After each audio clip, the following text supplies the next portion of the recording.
Welcome to Rogue Media Network. You have a vision, and we can help you broadcast it. With over 150 podcasts distributed locally, nationally, and internationally, we pride ourselves in delivering high-quality professional content that's filled with humor, information, and entertainment.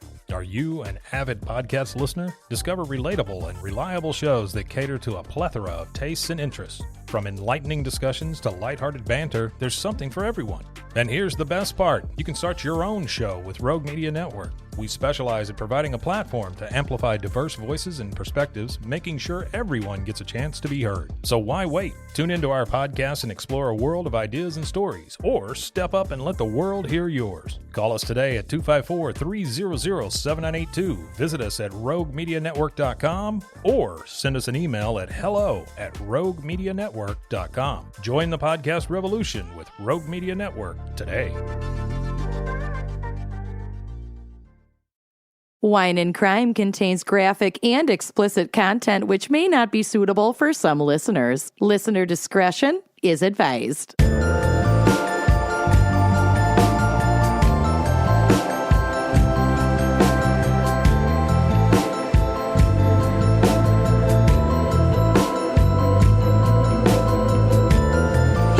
Listening to Wine and Crime, the podcast where three friends chug wine, chat true crime, and unleash their worst Minnesotan accents. Oh, you know it. Oh, yeah. Yeah, sure. These are authentic accents. They are.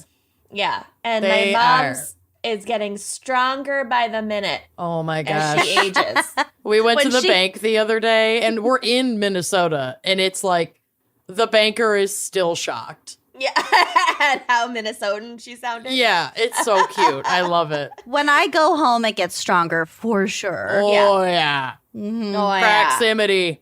Mm-hmm. All right. Who are you? Oh, fuck it. I'm Kenyon. I'm Lucy. I'm Amanda. We are crushing it today. It's winter. I decided to throw on a bold red lip because I didn't want to put on other makeup. You're gorgeous. I have a really cool pimple right here on my lip, so I'm just not wearing any makeup. Yeah, I got some good ones happening. Whatever, Love it's that. fine. Fuck it, I don't care. I'm glad that middle parts are back. And also oversized crew neck sweatshirt. Yeah, what a gift. And leggings. Oh my I'm also God. in an oversized crew neck and the leggings I slept in last night. It's 6 p.m. the next day. You know what? It's in. This is the new Suffragette wardrobe. Good. Because that is the theme of this episode, brought to you by our very special fan picker, Annie Davis, or maybe Ani DeFranco. Ani DeVis. Ani DeVis. Love it. I need to go listen to some Ani DeFranco. We all do. Always. Yes. So good. That's your prescription to be filled. So I'm calling you Ani now. Ani has selected the topic of suffragette crimes. I always get confused if it's supposed to be suffragette or suffragist. Or just suffrage. We'll get to it, actually. Suffering. Constant Right. suffering. Crimes. Well, in the It's meantime, got nothing to do with suffering. I know. I just am suffering. Oh, okay. in the meantime, Amanda, what is our wine crime pairing for suffragette crimes? You know, this pairing kind of sums up how I feel about the suffrage movement perfectly. So I love it. It's also from our amazing friends over at Winc Wine Club, which is the greatest thing since the right to vote. This is an online wine club that delivers wine to your door or a Walgreens just over the border if you have one of those states. Yep. Kenyon. I'm pointing You at still Kenyon. don't have the right to drink wine in a box. I don't even know if Kentucky is in the direction I'm pointing, but go far enough in one There's direction, no you way might to end know. up It's in not. Kentucky. It's that way to you. It is. It's this way. It's where I am. No, you're still whatever. I mean, I don't think I trust anybody's. This way. And Point north, behind input. and you, north you've is got it. always straight up. Yes, it's south of you. I'm south. Okay, anyway. So we still Pretty have much rules. Yeah. I still have pretty amazing access, and by I mean all of us, but I just said I for some reason, to this amazing discount code for Winc.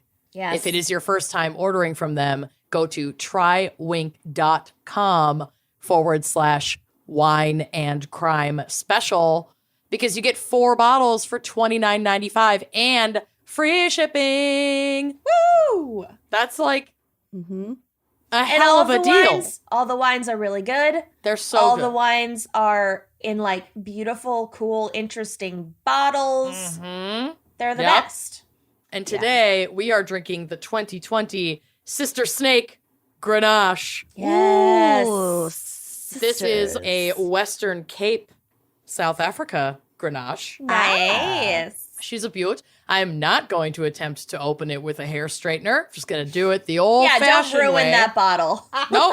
Not going to do that. About that. I'll I am never forget. Going to open it with a sword. Oh my A gosh. saber. I've been watching so many sabering videos because it's like right around the holidays. I've been Everybody's watching drinking so champagne. many scissoring videos. Same. Oh I'm my kidding, I'm gosh. kidding. Careful not to get cut with broken glass in either of those situations. True. This is a medium-bodied, fruit-forward red. She clocks in at 13.6% ABV, and you're going to get some nice, like, black pepper off of the Grenache. This is 100% Grenache, my angel. Yeah. Ooh. Very cool bottle. It's gorgeous. She's balanced out with some blackberry. You're going to get a little eucalyptus on the nose, some, like, deep red cherry. But it is nice and balanced. It's earthy. It's a little woody. And it should finish pretty dry. Cool. So it's honestly like a perfect, especially holiday foods kind of wine. It's going to taste good with like gingerbread. Oh, anything eucalyptus around the holidays, I also really love. Just, Yeah, it's a very holiday-ish it's perfect. thing. It's perfect. I am also drinking a South African wine right now. Yum. Pinotage. Yeah, it You know is. it. I know this girl. Do, do, do, do. I'm drinking my girl Kim Crawford. Got Yeah. to. Kimmy, I'm opening it up with our limited edition Wine and Crime Gals iridescent wine key. So Would you good. Look at How that. freaking cute is she? I can't even.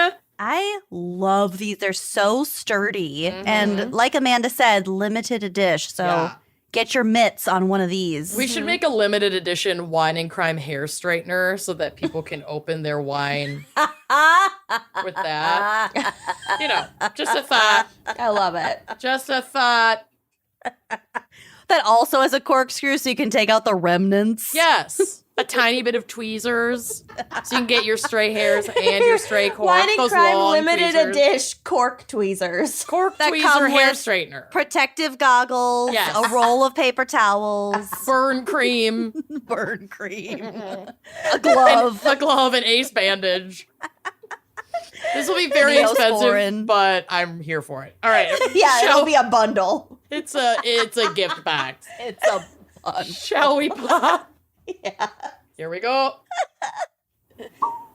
Oh, that There's wasn't- I got a little drip on my microphone. Oh, Should have that roll of paper towels. It's not the first time. It won't be the last. it's not. And I'm pouring it into a copper cup because all of my wine glasses are dirty. This is depression, people. Nice pop. Oh, yeah, nice pop. I know.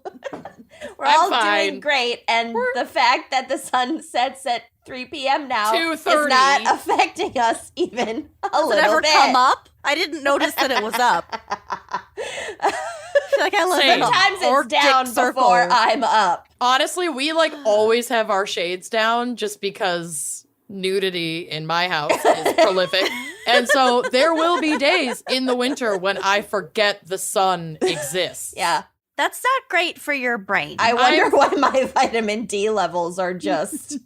We like crack some slats for our plants, and I need to like sit in the crack you slat. need to The slat treat crack. yourself as good as you treat your houseplant. Honestly, I Right. do. That You would be need an to- improvement. Also, poor pets.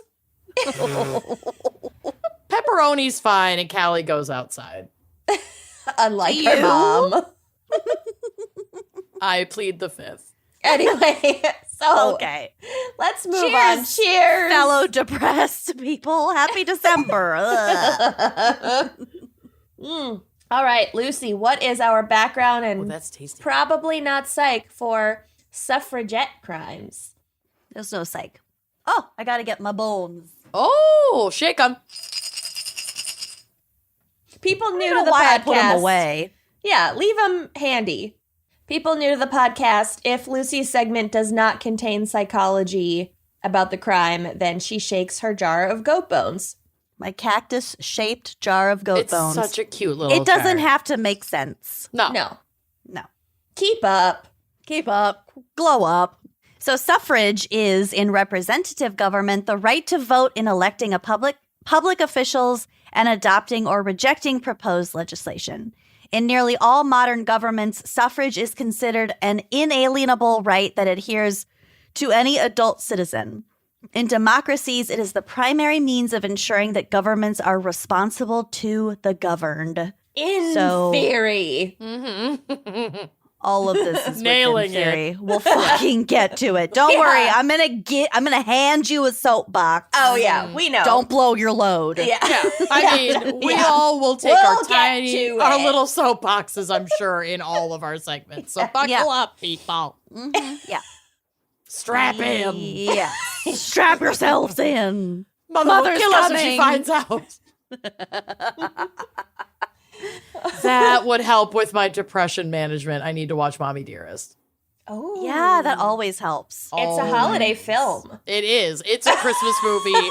Fucking don't at me. It's even more a Christmas movie than Die Hard. More. In my opinion. And Absolutely. more than fucking It's a Wonderful Life. Oh, yeah. They're equally as depressing and horrible. Right? Yeah. Barely has to Fucking do with hate Christmas. It's a Why does Wonderful Jimmy Life. Stewart get all the attention? Wow, I'm dying. Ick. That movie sucks. Never I'm fully seen it, Team never Katie on will. it. Oh, it's garbage. It's horrible. Although the Nick Cage remake with Téa Leoni is pretty fun. Okay, so I also City just of realized Angels? Let's make Ryan. I I also love get City It of was a Angels. joke. It's- Sorry, it's- we're getting loopy. I get It's a Wonderful Life and Life is Beautiful mixed up Yeah. just in Basically title. the same movie. Equally Saving depressing. Private Ryan, Nazi Germany. being John Malkovich. Life is Beautiful is an actual good film, but they're Very both sad. really depressing, but sold to us as like uplifting. But Yeah. actually, like 99% of the movie is soul crushing. Yeah. Yeah. Anyway, it's fine. Sorry. Okay. We're so doing great. obviously there are a lot of exceptions to this whole fairness, democracy, blah, blah, blah, that I just said in the US and abroad, but talking about the US both today and historically. At some time or another, American citizens have been denied their voting rights because of religion, property ownership, race, and gender. We're going to circle back to this, obviously. It wasn't until 1870 when, thanks to the 15th Amendment, formerly enslaved people were granted the right to vote, although a number of states, particularly in the South, shocker, made that pretty fucking hard through things like poll taxes, literacy tests, constitutional quizzes, and grandfather clauses.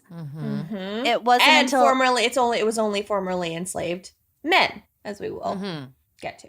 Well, right. So my next sentence. It wasn't until the 1960s with the 24th Amendment and in conjunction with the Voting Rights Act that American adults who were Black, Indigenous, I always say Latinx. That's not right. Latinx. Latinx. And other Latinx. and other people of color were fully guaranteed the right to vote on paper anyway, which like gerrymandering and all that intimidation. It's still not yeah. fully. There's Follow Stacey Abrams. That's all I gotta Yeah. say. Queen. She'll tell you Abrams. everything you need to know. That Yeah. is why, like, well, I'll save. I'll wait. Just wait. You're gonna have plenty of time. I'll wait. But we also aren't talking about that today. We're talking about ladies, and in particular, white ladies. So let's bring it back to that scene in Mary Poppins when the mom is like all about votes for women and marching around the house in her sash, singing the Sister Suffragette song. Do Very you know cool what I'm talking sash. about? Oh yeah, obviously she's putting the Iconic sash on scene. the. So I the have cook. I have the lyrics. Feel free to chime in. Oh God. Cast off the shackles of yesterday. Shoulder to shoulder into the fray, our daughters' daughters will adore us, and they'll sing in grateful chorus. Well done, well done, well done, well done, well done, Sister Suffragette. Yes! Woo! I Well knew done. more of those words than I was anticipating knowing off the top of my head. I was never a Mary Poppins gal. I didn't know any of those. I think I've seen it like twice. What? There's like kind of, Yeah. there's the things we remember about that movie from like when we watched it as children and like underpinnings of like social unrest. Mm-hmm. Yeah. I never picked up on before. It's a deeper film than it got credit for when we were 6. Yeah. Yeah. I do remember penguins and some walking on the ceiling. I feel like you would love that movie. I feel like it's right up your alley. I think the walking on the ceiling was bed knobs and broomsticks. It wasn't even Mary Poppins. No, it happened in one scene in Mary Poppins. You had to too. think good happy thoughts, and then you would laugh and you would float up to the ceiling. Yeah. It was about drugs and drinking. Yeah, pretty much. Isn't that Willy Wonka? It's not one. There's more than one movie that's ever done There's that. a lot of floating. They figured out how to do floating special effects. Yeah, it got real popular for like a stretch. I don't remember that in Mary Poppins at all, but that's okay. Yeah. They're all did the it. same. They're all the fucking same. Being John Malkovich. Okay. Life is beautiful. So that Dead Poets watching Society. that scene is the first time. Poor man's Jake Gyllenhaal. That's the first time I remember learning that suffragettes were like a thing at all. Mm-hmm. The official activism movement began in the early 20th century in Britain. A suffragette refers in particular to members of the British Women's Social and Political Union, or the WSPU, a women-only movement founded in 1903 by Emmeline Pankhurst, which engaged in direct action and civil disobedience. Their official like slogan eventually was deeds, not words. Yeah, they went for They it. fucked shit up, and They we'll get to it. literally blew shit up. Well, we'll get to it, huh? Yeah. I should also note now that that this portion is very like Western centric. Mm-hmm. Like the women being denied the right to engage in civic action is like A worldwide. a worldwide thing. Yeah. But today I'm just covering basically Britain and the United States, but I'm not purposely discounting movements Right. elsewhere around Right. the world. And there are also lots of societies where, like, in the past and in other, cultures, women did have more rights and that it was action. We'll get revoked to under that new too. leadership. Yeah. Okay. Yeah. Yeah. I could note here, though, that the reason why this popped up in Britain at this time is because New Zealand was actually the first, just say modern colonized society that gave women the right to vote. So that was in like 1893, I think. So right after that, particularly the women in Britain who were like, well, you're, part of our Yeah. How come they can empire. vote? How come they get it and we don't? So that's why that ramped up in Britain at this time. So the name suffragette was actually written by a man reporter for the Daily Mail in 1906, intending to belittle the women advocates. And instead, they adopted it as the title of their WSPU newspaper. So fuck that guy. And in response to Kenyon's question earlier, a suffragist is like anybody wanting the right to vote. But he was trying to be like, oh, women want it? Okay, Right, you're now you're a suffragette. suffragette. Yeah. You're basically a rockette when it comes to civil disobedience. Exactly. A powder puff. Which also, the powder puffs at our high school were badass. I feel like that was another kind of term that's like, Oh, I don't think they still call it that anymore, do they? Maybe I not have no widespread. idea. I didn't follow football of any variety then, and I certainly don't follow it now. Yeah. well, no, now absolutely not. But I think there are a lot of phrases like that for any group that was marginalized in whatever sphere we're discussing, that they kind of embrace those condescending monikers. Yeah, nasty woman, which is still the name of my Wi-Fi network. Take the power back. All of your neighbors know which one is yours, by the way. Oh yeah, trying to explain that to the electrician and like repair people in South Africa. But I was Just like, don't worry network about name, Nasty Woman. And they were like, because they had no idea that it was related to Hillary Clinton. Like, they were oh, like, right. not is your following- shower broken? Yeah, like really, they were like, oh, you can see Okay. though. They definitely all thought it was sexual. What's your OnlyFans account name? And I had to be like, no, it's pro Hillary Clinton. And they're like, nasty. Okay. Okay. Sure. Okay. Pat you on the head. Yeah.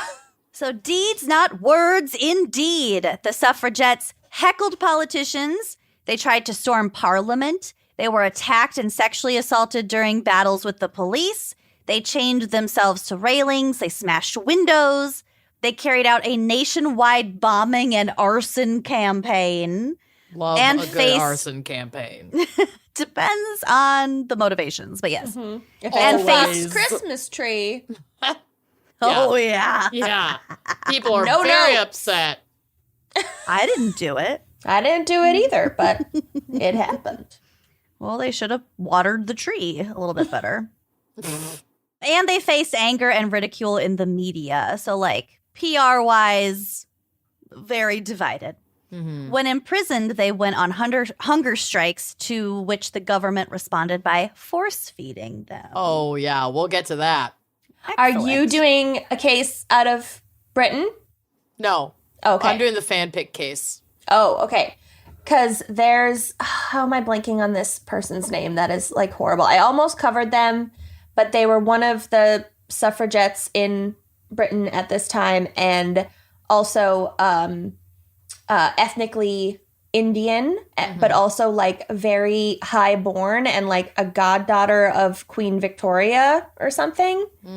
And they just have a crazy wild story, and I heard about it on my God, I have the worst memory of all time.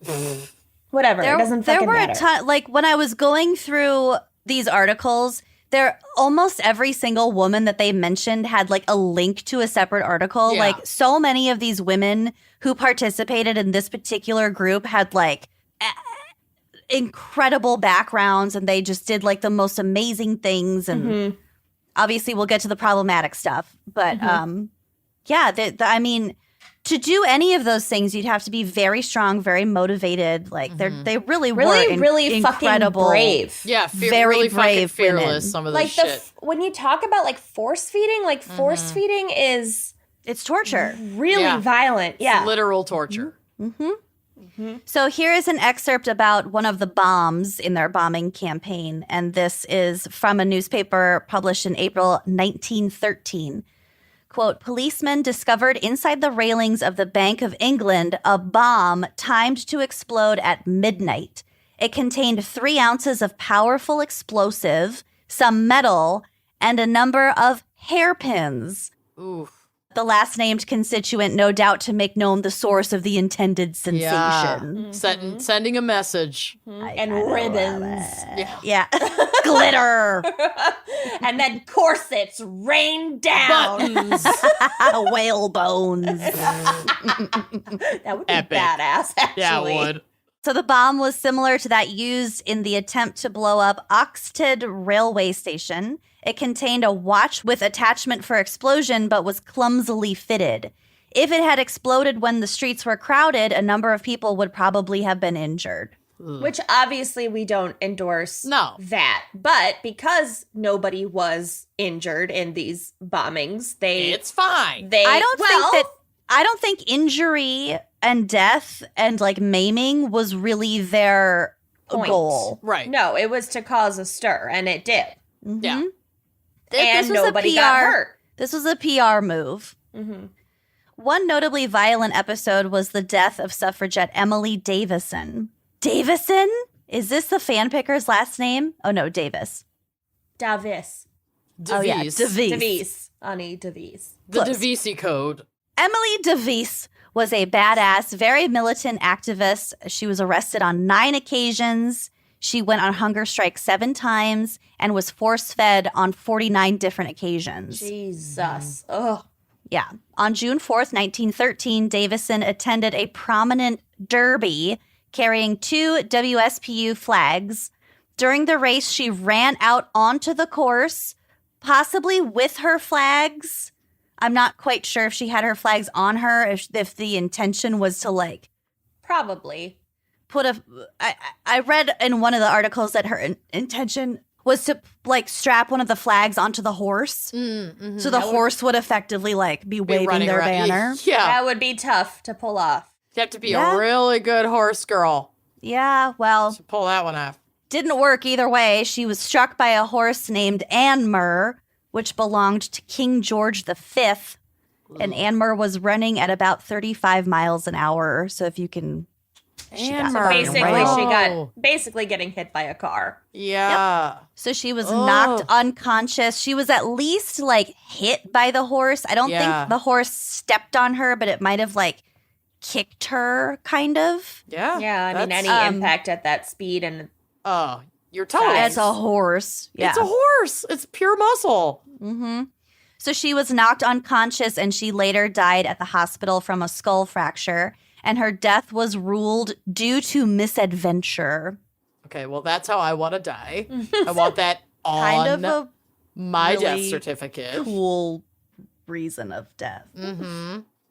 Here's a fun fact. The WSPU created and sold a board game to raise money. This board game was called Pankasquith. Love it, need it, put it in my stocking. Mm-hmm, mm-hmm. The name was Squiff. The name was Squiff. derived from Pankhurst, who was the founder of the WSPU, and the surname of Prime Minister H.H. Asquith, who was largely hated by the movement. Like, he hated the women's suffragist movement, was not into it.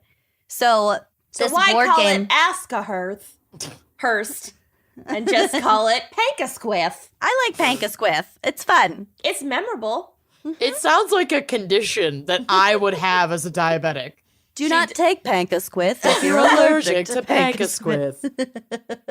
So this board game was set out in a spiral, and the players were required to lead their suffragette figure from the home to Parliament.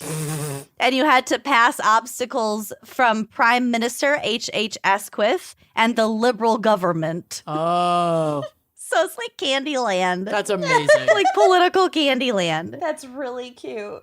I know. Also in 1909, suffragists Daisy Solomon and Elspeth McClelland tried an innovative method of potentially obtaining a meeting with Asquith by sending themselves by Royal Mail courier post. Love. Oh my God, I would not trust USPS No. nowadays. Well, Downing Street did not accept the parcel.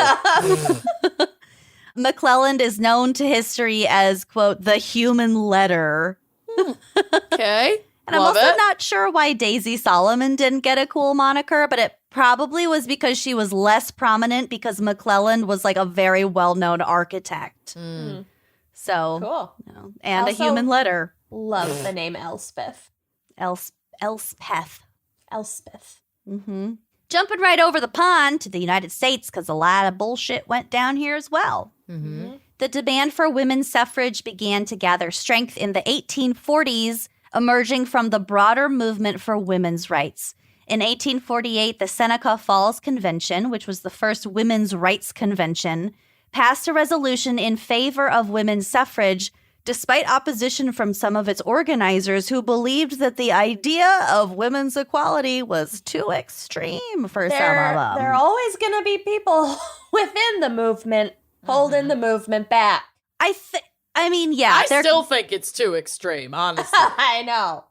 there might have been organizers who weren't necessarily in favor of passing this resolution. Mhm. Like, not that it wasn't important, but maybe they thought that the resolution or like, okay, absolute 50-50 equality is just a little much. Maybe we could do like 60-40. well, there are I know there were who, people who were like women who were against the, and we'll kind of get to it, an amendment to the Civil Rights Act in the 1960s, because if they were treated exactly the same as men, they would also lose certain protections that only women got. and that men didn't receive, like in the workforce and like with the There are military still people and shit against like that. 1,000%. the Equal Rights Amendment. Yeah. It makes, I get it, but at the same time, it's like, you got to take the good with the bad if you want things to be. And like, of course, we're looking back at this 150 plus years later and being like, too extreme. Right. But really at the time, you know, and like you think of things happening today, it's perfectly logical in today's context to be on the fence about certain things. It's basically the same issue as like discussing whether defund the police is like the right slogan or not. You know, like it at the time sounded extreme coming out of nowhere. And there are people who are like, well, from a PR perspective, maybe we should like start slow and like go piecemeal and go step by step and like work towards blah, blah, blah. Like it's the same. There are also humans don't change. It's the same fucking shit. There are plenty of movements we're going to look back on years later, 100 years later, and go, wow, why was this so hard to get on board with? Well, we won't because we will be mercifully dead. Gleefully dead. Oh, gratefully mercifully dead in 100 years. Well, at least for this specific example, there are also a lot of nuances happening at the time. Keep in mind, this is 1848. This was a while ago. We'll kind of get back to it. The first national suffrage organizations were established in 1869 when two competing organizations were formed, one led by Susan B. Anthony and Elizabeth Cady Stanton, and the other by Lucy Stone and Frances Ellen Watkins Harper, who I know Kenyon's covering, so I'm not going to get into her story because it's really fucking cool. I'll let Kenyon do that. After years of rivalry, they merged in 1890 as the National American Woman Suffrage Association, or NAWSA, which I will be referring to it as from here on out, with Anthony as its leading force. Subsequently, the organization filed several lawsuits in the early 1870s and thought that they were really making progress with this. Susan B. Anthony actually voted successfully in 1872, but she was arrested and found guilty for it, which made headlines and all over the country and reinvigorated the movement. So it wasn't really that bad of a situation at the time. Yeah. In 1875, the Supreme Court ruled against the group, so they began a decades-long campaign to amend the U.S. Constitution to ensure suffrage for women. So the suffragettes did a lot of boots on the ground, very persistent, very brave, difficult work that we are grateful for today.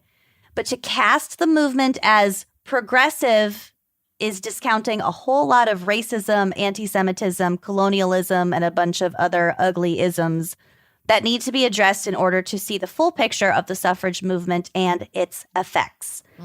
So, for example, Susan B. Anthony joined with NAWSA leadership to adopt a platform of states' rights. So, you know, the dog whistle for pro-segregation racism, among other things. Yeah, she was a mess. Yeah. As was Elizabeth Cady Stanton. Yeah. A lot of them were a was fucking the woman mess. I'm covering today. Yeah. We'll get to Messy. Elizabeth Cady Stanton. So they sided with these certain political issues, number one, because they didn't affect them or their peers personally. And number two, their priority was to advance women's rights. And they had to get certain parties on board with that. So they did this in order to try to lure the South into supporting their cause. So they're like, we don't want all women to vote. Right. Yeah, they're like, don't worry. Yeah. Yeah. Wink, wink. Well, to have an amendment to the Constitution passed, you need 2/3 of states to vote in favor of it. So, like, they literally, I mean, they didn't have to court the South in this way, but, like... There weren't many other ways to do it. Right. Mathematically. Right. Yeah. So Not excusing it. Just saying. No, but that was That was the their context. reasoning. Yeah, that's the context of the tactic that they're using. Yeah. Which is rooted in racism and white supremacy, obviously. So here we go. This was in response to the passage of the 15th Amendment, which again allowed Black men to vote, but not women, not any women. Elizabeth Cady Stanton has this whole back catalog of racist public statements, and here's a quote from a book called Elizabeth Cady Stanton, An American Life by Lori D. Ginsburg. Quote, Elizabeth Cady Stanton's positions on the relative worthiness of Black men and white women as citizens. Off to a great start.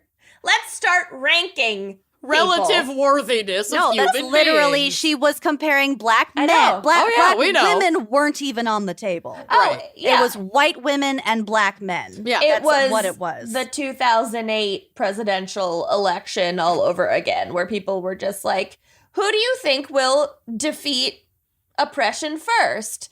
It's either Black men or white women. And it's a horse race, and there can only be one. Woof. Yep.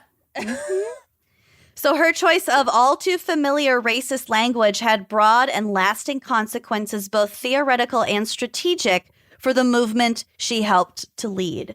By claiming that some American citizens were more worthy of rights than others, Stanton helped lay the groundwork for a defense of women's rights based on race, respectability, religion, and class that would be hard to shake. Shirley Stanton and Anthony understood this when they reported on the formation of a White Women's Suffrage Association in Washington, D.C., or admitted that the proposed 15th Amendment rouses women's prejudices against the Negro.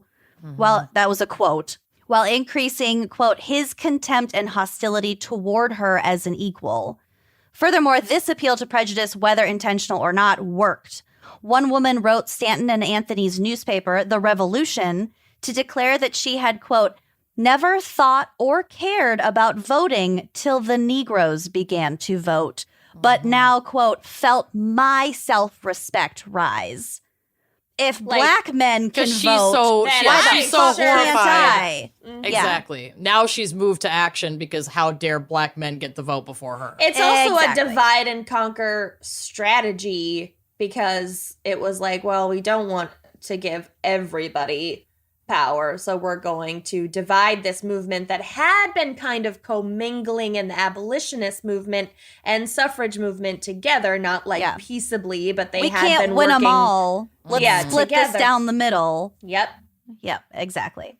So she went on, quote, if educated women are not as fit to decide who shall be the rulers of the country as field hands, then where's the use of culture or any brain at all? Jesus One might as well Christ. have been born on the plantation. Woof. wow. And I gotta say here too, yes, there's strategy behind this. Like Kenyon said, we're gonna divide and conquer. But that said, the racist overtones that it's rooted in enveloped racism. The strategy everything, is just a bonus. every single aspect of this society at this time in this country among white people. This was not outrageous. Right. This was not an also, outlier. Like, something that intersectionality teaches us is that, like, yes, there are these multiple identities, but also these multiple identities can't exist without the other. So, like, racism, You can't just leave one in the dust to get what you want. Like, and that's one the whole... can't exist without another one existing. So, like, racism couldn't exist if misogyny didn't exist, and vice versa. Like, it all is part of a system of oppression. It's a and wheel. It all correlates. Yeah, exactly. It's like, It's if you're a fucking going wheel. to oppress one group, then you could then everything else is just window dressing. Like, you could oppress any group. Okay, so all that said, Elizabeth Cady Stanton and her contemporaries, like I just said, were far from outliers when it comes to universal discrimination and the suffrage movement.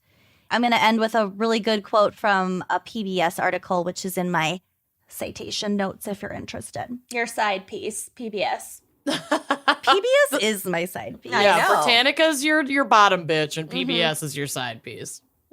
Oh, Corey's home. And Corey's your husband. The back door slams. That's it. The big PBS head just runs through the backyard. Clutching shoes and clothes. Gotta go a bra. His jeans. God, I have Dangling literally belt, done slapping that. his Anyway, ankle. Barefoot. getting flashbacks. Someone listening, can you illustrate the PBS head just making a break for it with clutching all of their clothes? Okay. Through the sliding Dark glass hangover doors. circles under their eyes. Their eye. Yeah, it's just one eye.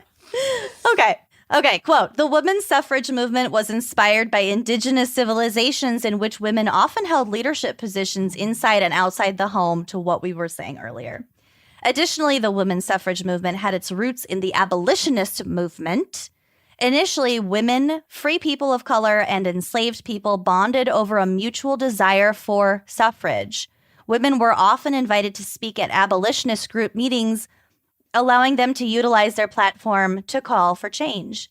Frederick Douglass, ever heard of him? If not, he was an abolitionist and reformer. And was one of writer, so read his shit. Was one of the 31 men and the only African American present to sign the Declaration of Sentiments at the Seneca Falls Women's Rights Convention in 1848.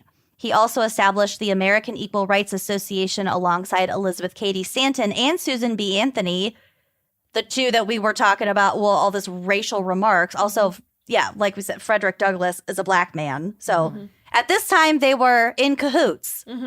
So they all joined together advocating for universal voting rights. While the 15th Amendment prevented the U.S. government and states from denying citizens the right to vote based on, quote, race, color, or previous condition of servitude, it did not include sex as a protected category. A deep divide in the suffrage movement emerged and expanded. Recognizing that the South was still recovering from their loss in the war, grappling with a future without slavery, and a lack of support within the U.S. Congress for universal suffrage, some Black suffragists, including Frederick Douglass and Frances Ellen Watkins Harper, advocated for the endorsement of the 15th Amendment as it was written. Many white leaders within the women's suffrage movement felt betrayed, and their reactions exposed their racism and elitism. I mean, it's also like, yes, it didn't include sex, but it doesn't say men. It says citizens. Like, all of this is just a fucked up interpretation of the Constitution to begin with. I mean, I feel like they maybe on some levels intentionally left it vague. Oh, yeah. Left it up for debate to see how things kind of shook out. Maybe. I mean, when the Constitution was first written, I don't think it was really conceivable. Well, we're talking about this amendment, not the Constitution. Yeah. This is just the 15th Amendment.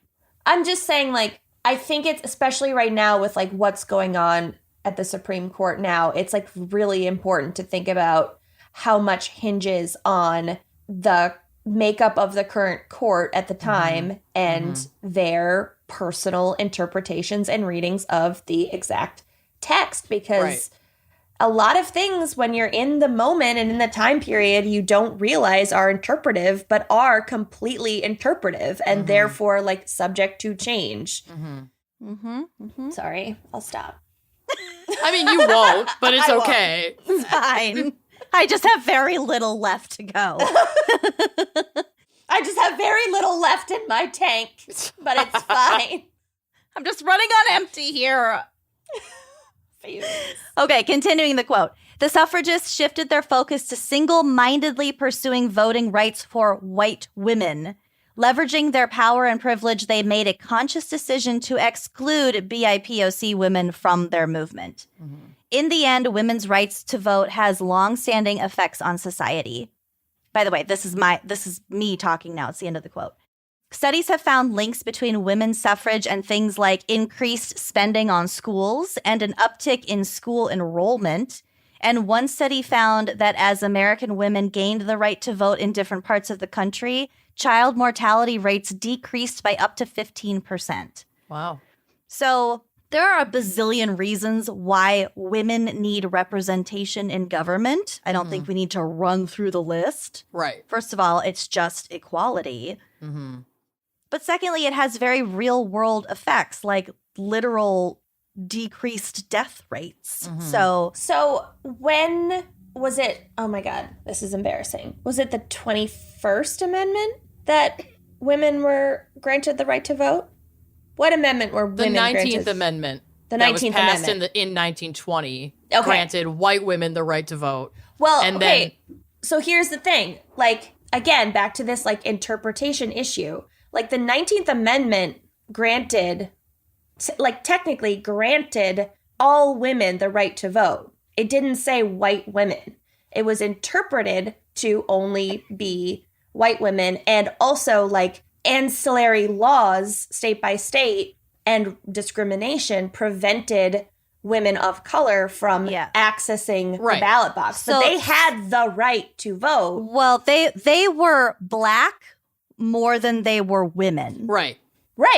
So these rules like the poll taxes and the literacy and the blah, blah, blah, the Jim Crow, the whatever, none of that got taken care of until the Voting Rights Act in the 60s. Exactly. But I feel like it's important to draw this distinction because while it's necessary to like not just say like, oh, well, women have had the right to vote for 100 years. So it's like, well, actually, no, a lot of women haven't. They've had the positive right to vote, but fucked up state laws have prevented them from being able to exercise that right. And that process is still happening today. Yeah, very much so. And that is why it's so important to recognize that it's not just like, okay, well, we passed this amendment and they have the right and therefore it's done. Right. They're always going to find ways to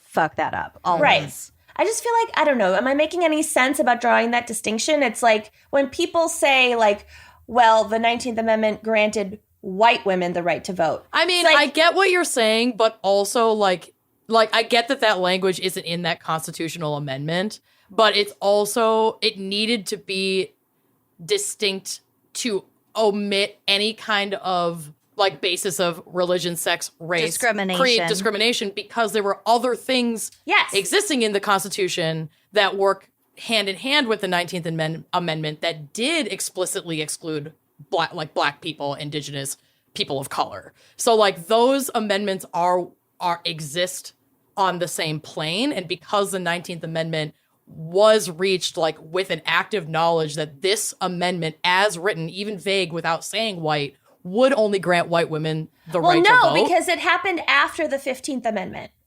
You know what I mean? So, like, what I'm trying to say is, if there weren't other discriminatory laws put in place, chronologically, the 15th Amendment granted men of color and formerly enslaved men the right to vote, in theory, not in vast practice. And then later, the 19th Amendment granted, as it's written, women the right to vote.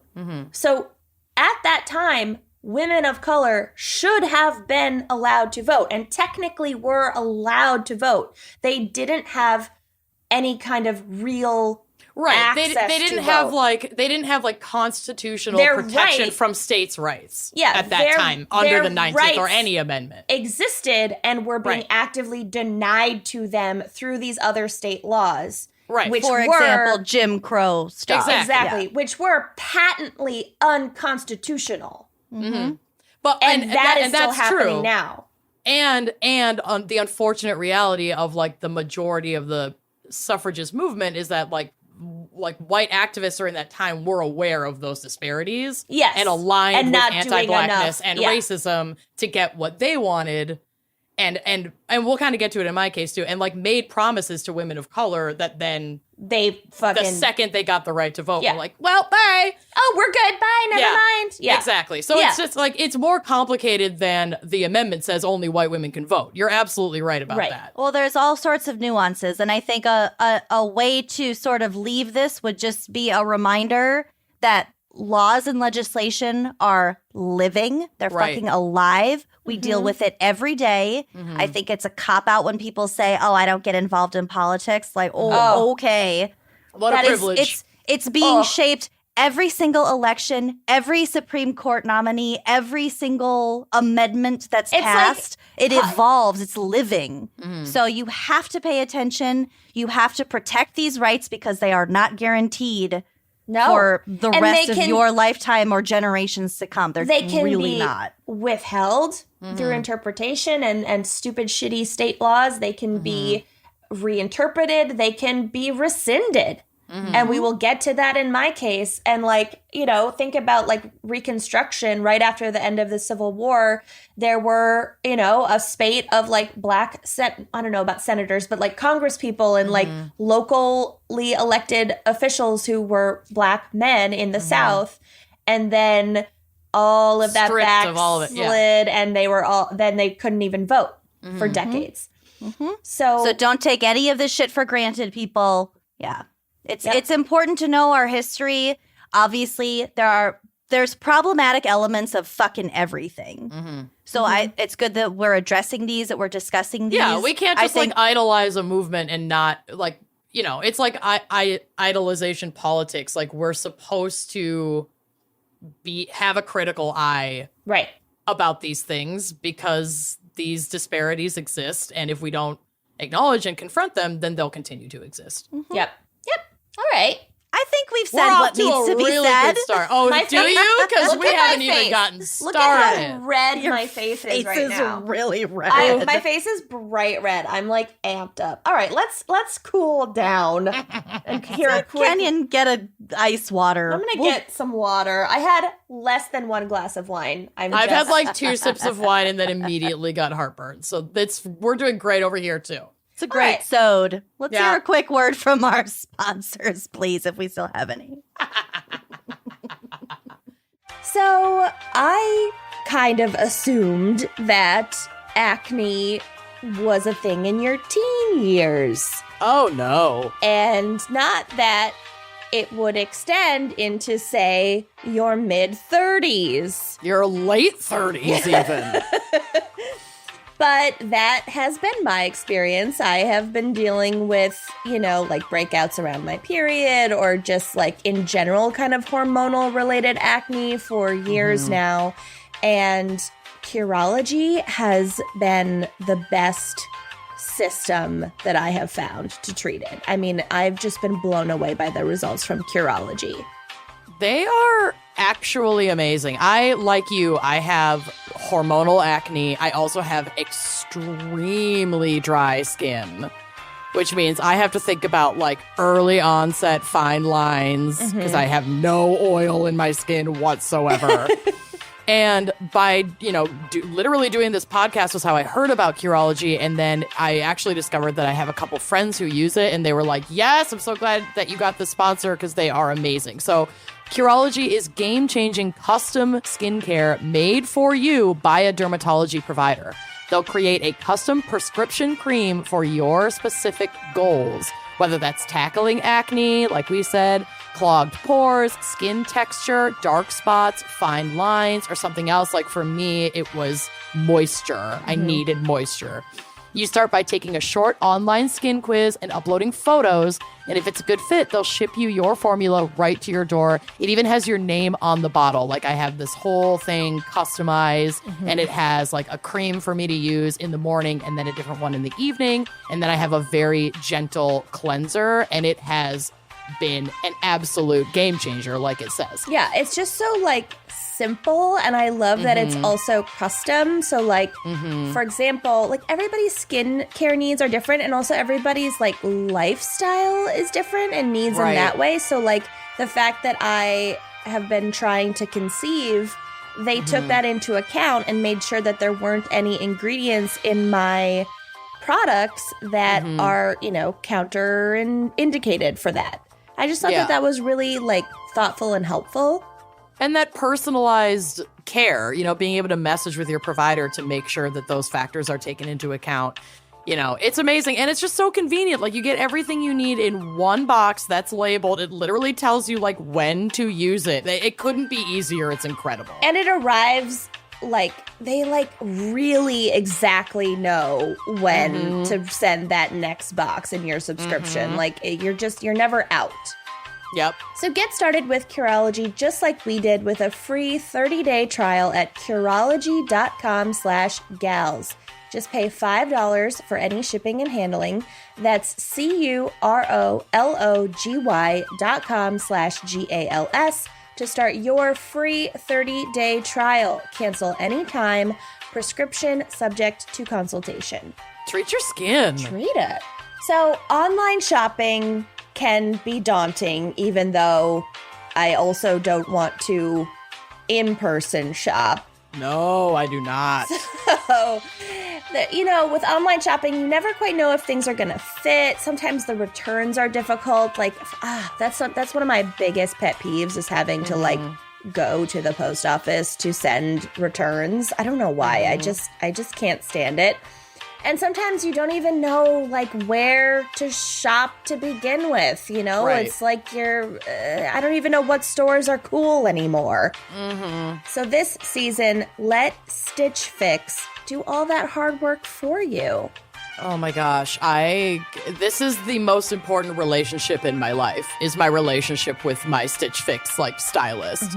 They nail it. Stitch Fix Freestyle is a shop built just for you. They are your trusted style destination where you can discover and instantly buy curated items based on your style, likes, and lifestyle. So whether you're looking for a brand that you love or you want to try something new, at Stitch Fix Freestyle, you can shop over 1,000 brands and styles personalized to your size and fit.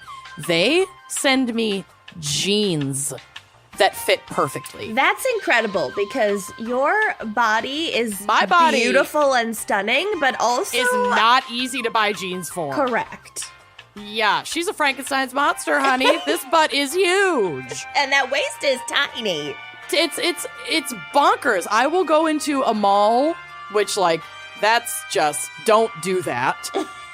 Take my advice, don't do that. But I will go to 10 stores and try on 500 pairs of jeans. I'll be sweating, cranky. You don't know where to put your coat. No clue what to do. And then by the end, I have absolutely nothing to show for it. I feel super defeated. I'm letting, like, negative self-talk infect my brain. And with Stitch Fix, a box just arrives. Everything fits beautifully. And what I don't want, I stick in a pre-pack, like a mailer that they send you that's pre-addressed, prepaid, and I just hand it to my mail carrier when I'm sending stuff back. So easy. Which I rarely do. And you can get styles for workouts. You can get workwear, lounging around the house, a night out on the town. Stitch Fix Freestyle has clothes for any occasion. And there's no subscription required. And they offer free shipping, returns, and exchanges. So you can really customize this to be exactly the kind of shopping experience that you want it to be. It's amazing. So get started today by filling out your style quiz at stitchfix.com/gals, GALS. That's stitchfix.com/gals to try Stitch Fix Freestyle. Stitchfix.com/gals and treat your wardrobe. Treat it. Okay, so are we ready for my case? Yes. Well, never.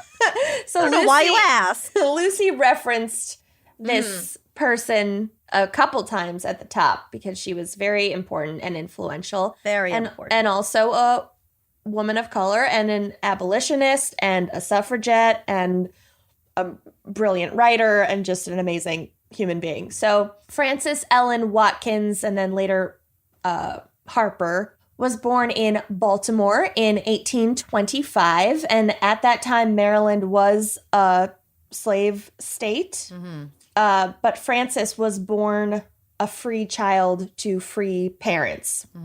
But both of her parents, and I couldn't actually find their names, and some say that their names have been, like, lost to history, died in 1828, which left Frances an orphan. I think she was around 3 years old. She was taken in by her maternal aunt and uncle, Henrietta and Reverend William J. Watkins, who gave Frances their surname. Reverend Watkins was a prominent figure in the community. He was a civil rights activist and abolitionist, in addition to serving as a minister at the Sharp Street African Methodist Episcopal Church, which I didn't know that Methodist and Episcopal could be together in one thing. I thought those were different things. Never understand anything. Yeah. Maybe it's like a Ever. slash. Like, Yeah. what the fuck is the difference? True crime comedy. Right. Yeah.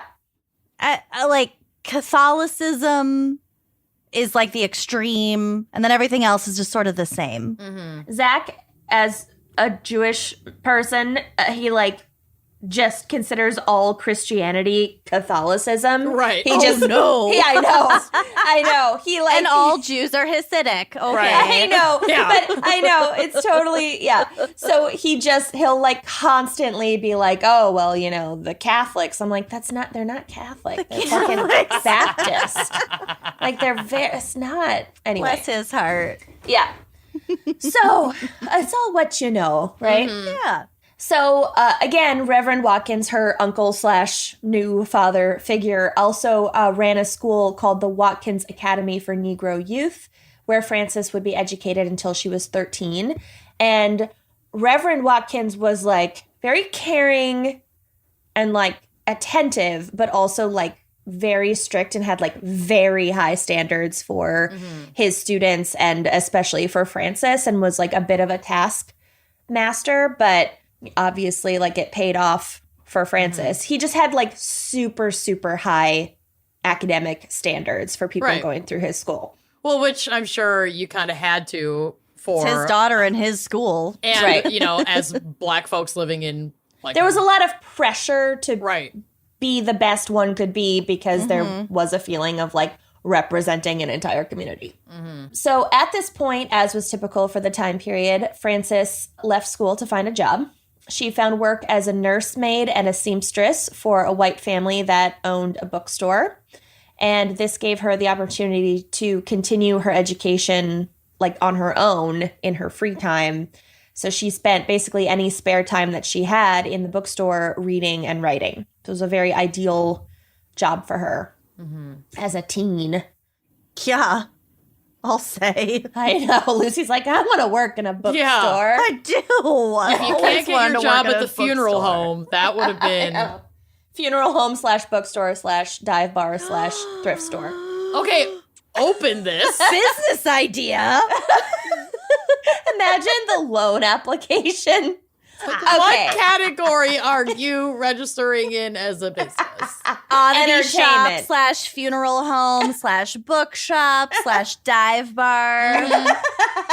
You know, We contain multitudes. You get it, right? You get it. you get it. We're Maybe vibing. some plant store pop-ups on Oh, weekends. definitely. Andrew's like, plants. I'm gonna click entertainment, etc. Oddities plus tit-shaped Retail. planters.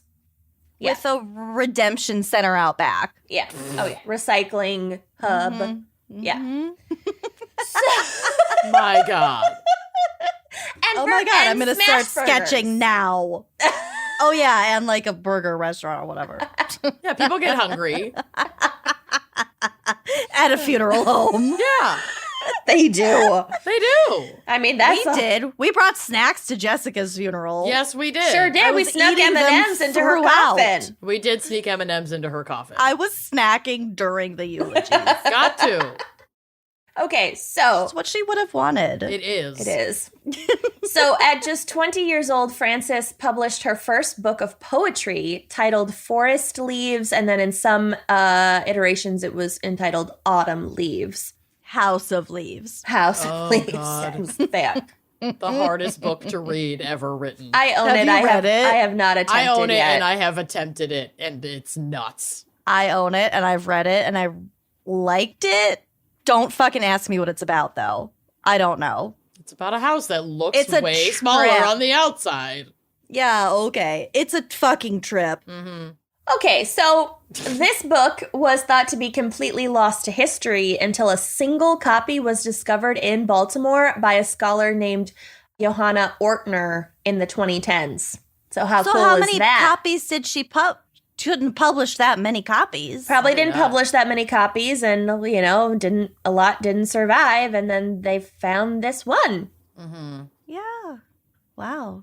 So then in 1850, when Frances was 26, she left Baltimore after accepting a job teaching home ec, god damn it, at Union Seminary, this like brilliant poet and author. They're like, you're a woman, you can teach You home can do ec. this. She's like, I'm not married or a mom, but yeah, I guess I can fucking sew some shit. A school for Black students near Columbus, Ohio. And here she was blazing yet another trail as the school's first female teacher. Not long after she made this move, however, her home state of Maryland passed a law, or like started enforcing an old law, I think, stating that free African Americans were no longer to be permitted to enter the state of Maryland. And if found, they could be imprisoned and sold into slavery. Yes. Oh, God. Like previously free blacks could become enslaved. Was that super uncommon? I don't think so. I mean, like, even in, 12 Years a Slave is that the movie is based on true events, and there were like hustles and wranglers to literally round up free Black Americans or formerly enslaved Black Americans to basically sell them back into slavery in other states. So I'm sure stuff like that. I've heard of that in a lot of like movies, but I don't know if it's like exaggerated. Probably oh no, not. that absolutely happened. There were absolutely like bounty hunters who would track down and find formerly enslaved people who had escaped and become free that way. Okay. And sometimes if they were, particularly ruthless, whatever, sometimes they would like fudge the identities and like literally just kidnap free Black people. I was gonna say, like, not in the cases of escaped enslaved people, but in the cases of Black Americans who've been free their whole lives. I think it's safe to assume that under the right circumstances, any Black Americans, born free or otherwise, were susceptible to that kind of. Yeah. I think that definitely happened. It's not like we had like fingerprinting and like databases of identities. Like I think if they could get away with it, they fucking did it. Oh, God, but I can't. This is even more kind of like, I mean, what can be more malicious than that? But like this basically at the time, and I started to go down this rabbit hole and we can't get into all of it, but at the time, more and more enslaved Blacks in Maryland were being manumitted or set free, in quotes, by their white enslavers because the agriculture needs were changing. And so like the white enslavers didn't need the labor of enslaved people as much. And so they didn't want to like pay to like feed them anymore. Right. And so they were setting free, again, in quotes, like large swathes of these formerly enslaved people in Maryland. And the government was like, we don't want a bunch of free Black people running around. We need to get them out of here. And so they passed these laws or started enforcing these old laws on the books that they were like, any like new and free Black people who come into Maryland or like cross state lines into Maryland, Immigrants. Yeah, can just be enslaved and sent elsewhere, basically. Yeah. Got it. So it's to terrorize free Black people in the state, to make them want to leave the state. Right. So at this time, about 49% of Black people in Maryland were free, and they're dealing with all these different laws. And so some of these laws included state-sponsored schemes to transport free Black people, basically ship them off to... Deport? Yeah. Well, yeah, but deport, except they were born in the U.S. Right. Oh, yeah. Ship them off to fucking Liberia, which was like... Literally Liberia? Literally Liberia. Oh, there was like my a tiny colony there that had been redubbed the Republic of Maryland. Oh, my and like God. more than 1,000 people were shipped over to Liberia with no money, resources, assets, Connections. consent, anything. Oh, my God. That's awful. Yeah. I didn't know that. Oh, yeah. So that's a whole different rabbit hole. Yeah. There's a lot of rabbit holes in this episode. So many rabbit holes. Yeah. And then also Maryland put up a thing where formerly enslaved people who had been manumitted were, and again, this is before the Emancipation Proclamation. This is people who were manumitted by their former enslavers, were given a deadline to get the fuck out of Maryland because, quote, unemployed adult free people of color without visible means of support could be re-enslaved at the discretion of local sheriffs. So it's basically if you're a free Black adult and you don't have legal employment, we'll just round you up and sell you back into slavery. Or What's a visible means of support? Employment? Employment. Oh. Yeah. Yeah. Jesus Christ. There's still vagrancy laws today. Anyway. So when this horror of a free Black person being enslaved, like re-enslaved, happened to a Maryland man in 1853, and then he subsequently died trying to escape his re-enslavement, a switch was flipped for Frances, and soon thereafter she left her teaching job, teaching home ec, and devoted herself full-time for abolitionist causes and her writing career. So she was like, this is fucked. You know, her uncle/father figure was a staunch abolitionist. So she was like, I need to just focus on this because this is fucking wild what's going on. So she moved in with William and Letitia George Still, who were prominent abolitionists and friends of her uncle. And then William Still would eventually become known as the, quote, father of the Underground Railroad, which I didn't know. I'd actually never even heard of him. His name sounded familiar. There we go. There you go. So she was supported financially by them. Basically, they recognized her talent for writing and speaking publicly on these issues. And they were like, okay, don't worry about like a 9-to-5 job. Focus on this work and like you can live with us and we'll like pay for your room and board and stuff. Right. So Frances began writing poetry for anti-slavery newspapers. Her second book, Poems on Miscellaneous Subjects, I know, was published in 1854, and it was so popular that it would be reprinted several times in the coming years. Wow.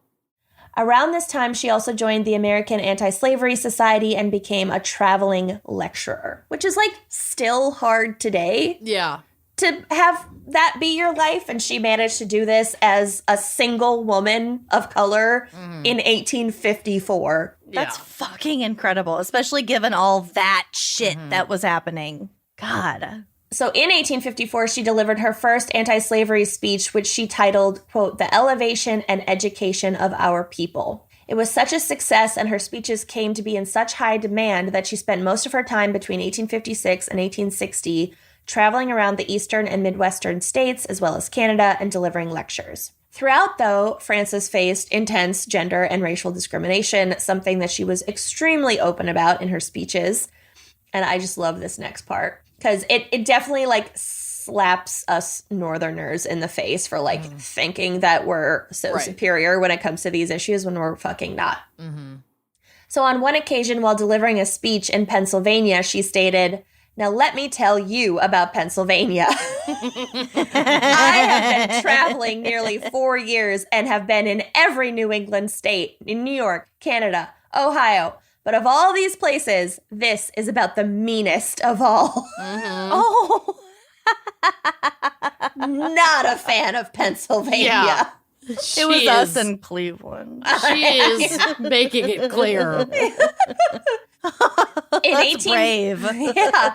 In 1858, so literally before the Civil War, Frances refused to ride in the, quote, colored section of a segregated trolley car in Philadelphia. Oh my God. This was 97 years before Rosa Parks. Damn. Holy shit. I mean, Epic. She is brave. yeah. Throughout Not her long, fucking around. No. Throughout her long lecture tour, Frances never stopped writing. She published about 80 poems in numerous anti-slavery journals. In 1859, she published a short story called The Two Offers in the Anglo-African newspaper, which made her the first Black woman to publish a short story in, I don't know about North America, but definitely in the U.S. Between 1868 and 1888, she had 3 novels she had written serialized in newspapers. And in 1892, she published a novel called Lola Leroy, which was one of the first novels by a Black woman to be published in the U.S. Who has the time? I How does know. she have all this time? Books of poetry, speaking engagements, constantly on the road, constantly traveling, and also writing novels. Yeah. She's basically And, Stacey Abrams. Upending, racial segregation rules all over the country. Right. So throughout her long and prolific writing career, Frances remained dedicated to the cause of civil rights and served as a mentor to many other Black writers and journalists. In 1860, Frances Watkins married a widower named Fenton Harper and began... Fenton. That's a cute name. Oh, wait, fentanyl. Never mind. Yeah, it's ruined. It's like everything else. Using his last name. So that's where we get the Harper, Frances Ellen Watkins Harper. Got it. The couple had a daughter together whom they named Mary Frances Harper, and Frances also helped raise his 3 children from a previous marriage. So now she's also a fucking mom and a stepmom. God. I know. Because with all that time she has. She's a powerhouse. Right. I love her. Also, like, what is 1860 minus 1825? How old is she at this point? 35. Okay, so all this, and she's our age. And to have your first child at 35 back then Yeah. could not have been easy. It's not fucking easy now. So, sadly, Fenton Harper, her husband, died only 4 years after they got married. Oh. After the Civil War ended, Frances Watkins Harper, along with her daughter Mary, moved to the South to teach newly freed Black people during the Reconstruction era.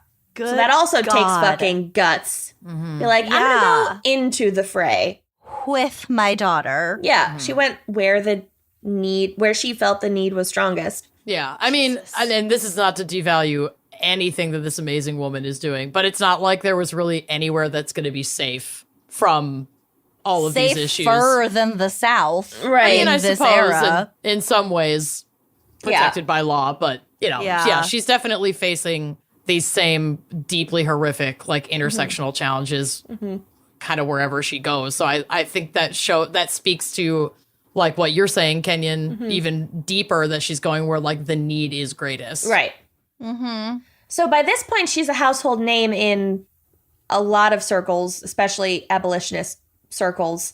In the years following the Civil War, she was involved in promoting numerous progressive causes, including prohibition. So not everyone can be right all the time. We'll forgive you, Frances, for supporting prohibition.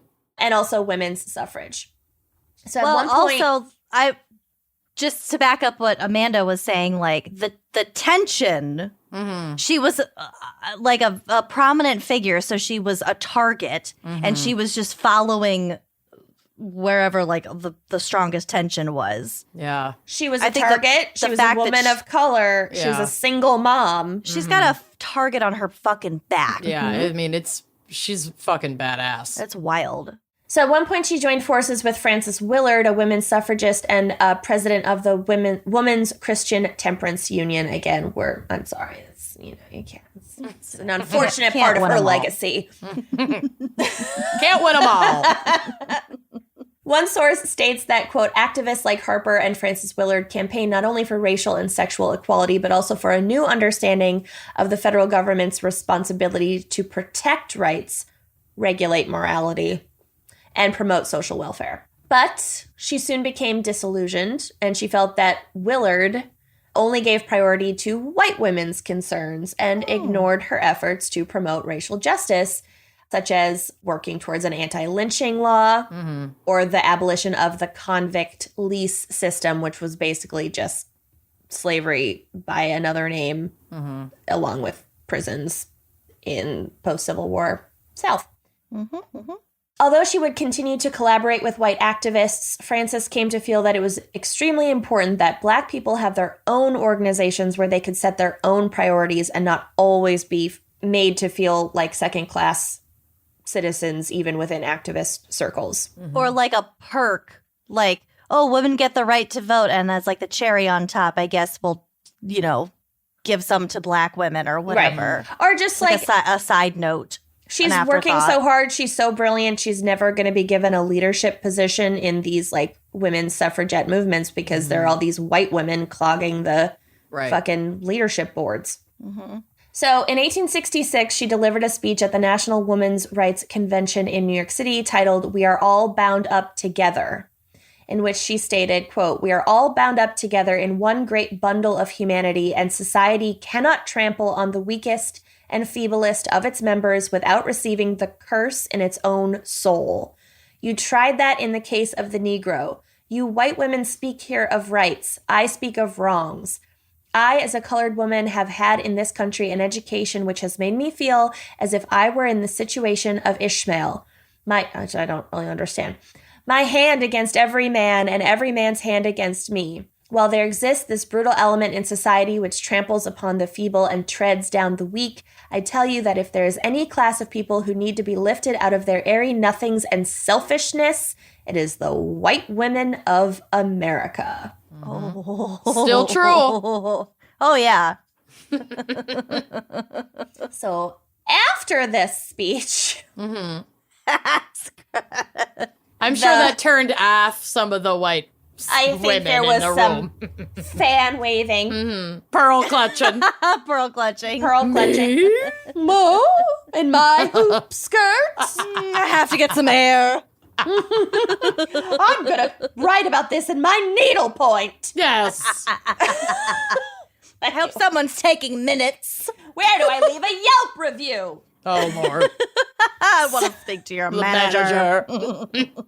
So they did agree to form the American Equal Rights Association, which specifically incorporated African American suffrage into the women's suffrage movement, but this organization was really short-lived, and it dissolved shortly after Congress proposed the 15th Amendment, divide and conquer.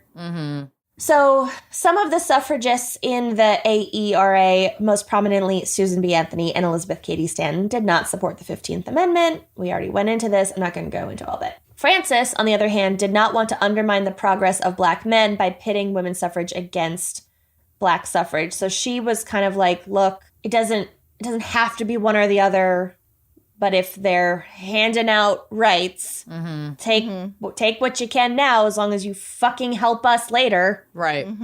So as a result, this group divided into two separate groups, the National Woman Suffrage Association, which did not support the amendment, and the American Woman Suffrage Association, which did. So scholars of this time period have proposed that it was this suffrage split that alienated Frances Watkins Harper and other Black activists from the women's suffrage movement. Indeed, despite her dedication to and prolonged involvement with the movement, Frances Watkins Harper's name is rarely mentioned in connection with women's suffrage today, and I had never heard of her. And I had never heard her name until I started research for this episode, which is a tragedy. Yeah. So after this split, Frances spent the rest of her life working in the pursuit of equal rights, job opportunities, and education for Black women. She was the co-founder and vice president of the National Association of Colored Women's Clubs and the director of the American Association of Colored Youth. How did she find the time? I know. I'm like, I barely have the energy to talk about her accomplishments. I have no resume, and her resume. That is how lazy I am. I'm just like, oh, I'm exhausted. Her resume could fit on like a scroll the length of Pennsylvania Avenue, and I have no my resume could She's fit a on mother. My resume could fit on this. Oh, Yeah. yeah. Oh, is that a mini post-it? Yeah, it's a Same. mini post-it for those who are not yet on Patreon. I thought you just had huge hands. Nope. I'm a giantess. It can fit on this. This. This is my bed. Here's my purple mattress. Oh, cute. So cute. Okay, also some temperance stuff, but again, we're just going to overlook that because didn't age well. So she... Not in this circle. No, on this house. Not in this coven. So Not in my house. Good Lord. she lived a really long life, especially for the time period. She died of heart failure on February 22nd, 1911 at the age of 85. Wow. She was buried in Eden Who has Cemetery. the time? Seriously. In her least favorite state, Pennsylvania. Oh, no. I know. Exhume Frances. They're so mean. Yeah, move the poor gal. Exhume Francis. Let's start a petition. No. She was buried next to her daughter, who actually died before she did, which is very sad. All right, fine. So exhume Mary, too, I guess. On the occasion of the 2019 Smithsonian exhibit that re-examined the suffrage movement through a broader intersectional lens, historian Martha S. Jones said of her, quote, "The arc of her life is remarkable, but in her many embodiments, she tells us a story that women's lives aren't only one thing. And she tells us that the purpose of women's rights is to raise up all of humanity, men and women. Like, that is what feminism is. She persists in advocating for a set of values that reflect the principles of human rights today. And there is a memorial statue that was erected in 2020 to her in Harrisburg, Pennsylvania. This is the only good kind of erection. Let me tell you. I mean, That's my takeaway from this brilliant, beautiful woman's life. A man that perks up at erection. There it is. it's better than just a dick. My God, can you imagine just a dick? I mean, actually, I do have that in my bedside table, and it's pretty great. But The fact that anyone it's could look erect. at a flaccid penis and think that that was somehow superior. like fine, okay, they exist, like, great. I'm not, like, disparaging anyone who has a penis, but, like... But if you're going to look at one, it's better if it's erect, right? Oh, my God. Oh, it's just... not into it. Not into the little- flaccid. Little sock. It's like when you pull off your no-show at the end of a long day. It's like all kind of I also bunched hate up. that. Smells and sights. who's going to use that? It's not good. Ugh. Anyway. Equality. On that note, let's hear a quick word from our sponsors. I hope we it have sucks. no-show socks. It's not inspiring. I hope it's really fancy socks. That'd be amazing. Oh my God. If you are like me and, I don't know, the majority of America, you probably dread looking at your credit card statements. I mean, Yep. we just got through Christmas. I'm terrified. Yep. You're not alone, okay? The weight of debt can be so overwhelming, but Upstart can help you on your path to financial freedom. Tell us more. Upstart is the fast and easy way to pay off your debt with a personal loan all online. So whether it's paying off credit cards, consolidating high interest debt, or funding personal expenses, over 1 million people have used Upstart to get one fixed monthly payment with a clear payoff date. So rather than looking at credit score alone, Upstart considers other factors like your income, your current employment, and your credit history to help find you a smarter rate for your loan. And I love that because credit score, a lot goes into credit scores that is like not in your control, and also maybe you weren't even aware of until all of a sudden you don't have great credit and now you have to fix it. I know. Yeah. They didn't tell us in high school. They did not tell us. They did not. So you can check your rate without impacting your credit score in minutes for loans between $1,000 to $50,000. You can even receive funds as fast as 1 business day after accepting your loan. So find out how Upstart can lower your monthly payments today when you go to upstart.com/gals. That's upstart.com/gals. Don't forget to use our URL to let them know we sent you. Loan amounts will be determined based on your credit, income, and certain other information provided in your loan application. Upstart.com/gals, and treat your debt. Treat it. So how about a 3-for-1 New Year's resolution? Are you I ready? love a free-fer. A 3-for. We've got reducing food waste, which I definitely want to do. Save time on grocery shopping. Grocery shopping is literally my least favorite thing to do on the planet. And eat more fresh and delicious food all in one. If you think it's too good to be true, think again. You just gotta try Imperfect Foods. Y'all, I can't. It is the most amazing service. So Imperfect Foods is a grocery delivery service offering an entire line of sustainable groceries that taste delicious and reduce waste just by embracing the natural imperfections in food. You're gonna eat it anyway, people. Why do you care if that carrot has a little kink in it? Who cares? Yeah, you're gonna chop it up and put it in your salad. Yes, you're going to put it in a soup. So you visit imperfectfoods.com to see if they deliver in your area. And if they do, your life is about to change. Once you sign up, you can personalize your weekly grocery order with fresh, seasonal produce, pantry staples, yummy snacks. Plus, your order will arrive on the same day each week, so you can make it super easy to build like a stress-free routine. The delivery is so great. I get mine on Tuesday afternoons. They take a photo to confirm that they've dropped it off. I use the app, so like I get an alert via text message that's like, hey, your shopping window is open. Come on in and take a look at what we've selected for your box this week. I'll take a look. It helps me, I guess loosely meal plan. I'll look at the box and be like, oh, I can make X, Y, and Z out of that. It literally saved my holiday because I had to cook for a bunch of folks on Christmas night that didn't have anywhere to go for Christmas.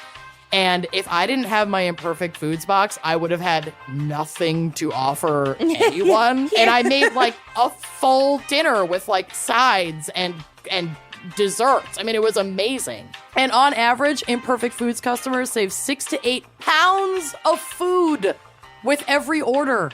And unlike on-demand delivery companies, Imperfect Foods delivers weekly by neighborhood, which is a unique model that produces 25 to 75% fewer emissions than individual trips to the grocery store. So it's like really well planned out to just reduce that carbon footprint, baby.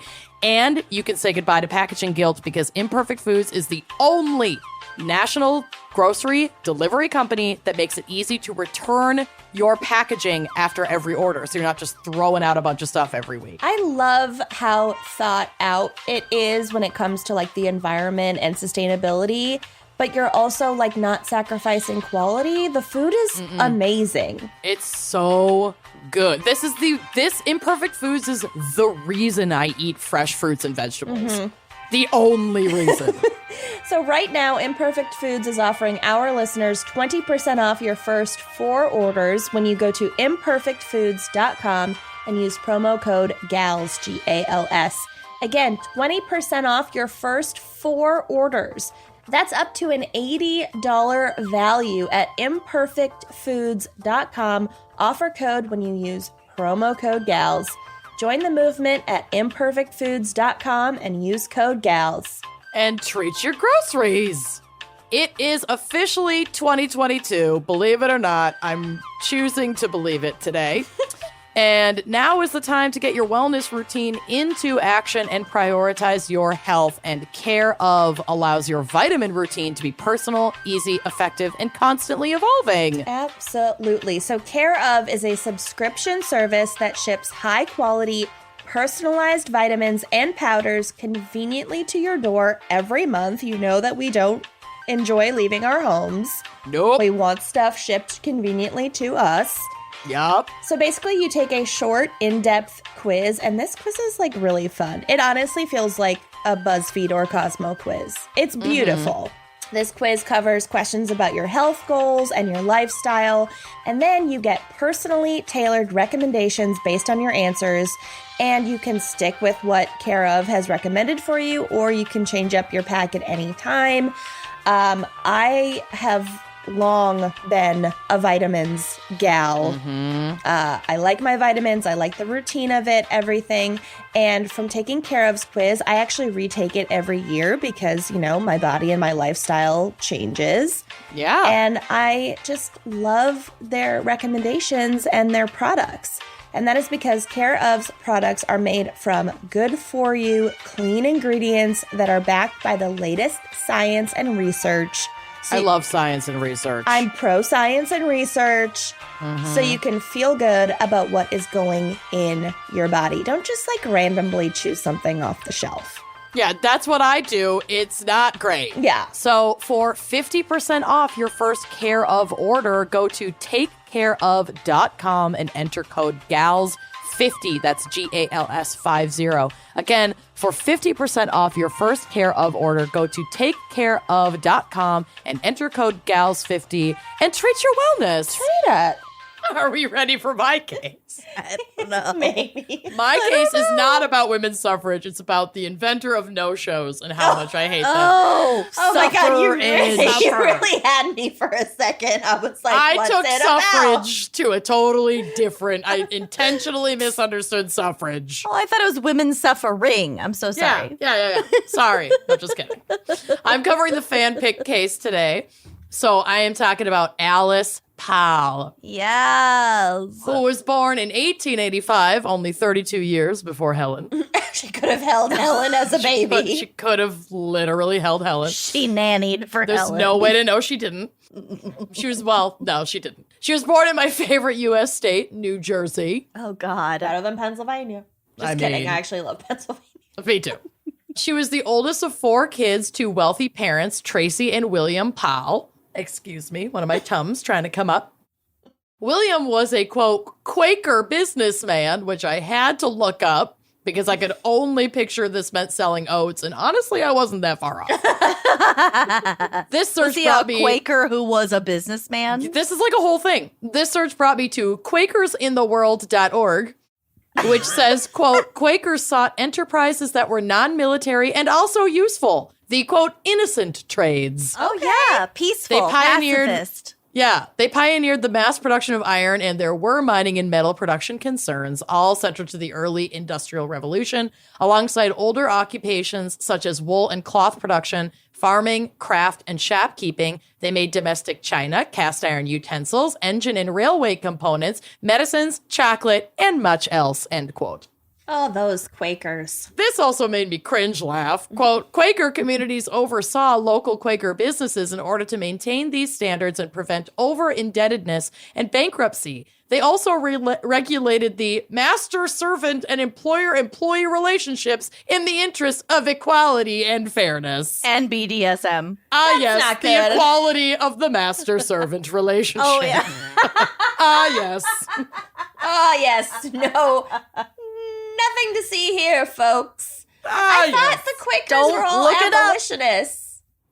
I mean, There must have been a range. I'm sure there's a range. All I right. think they were like pacifists, but also at the time, who knew? yeah. There like was a schism. the Yeah. ethics and morals of The racial Quakers. relations were all over the place. Yeah.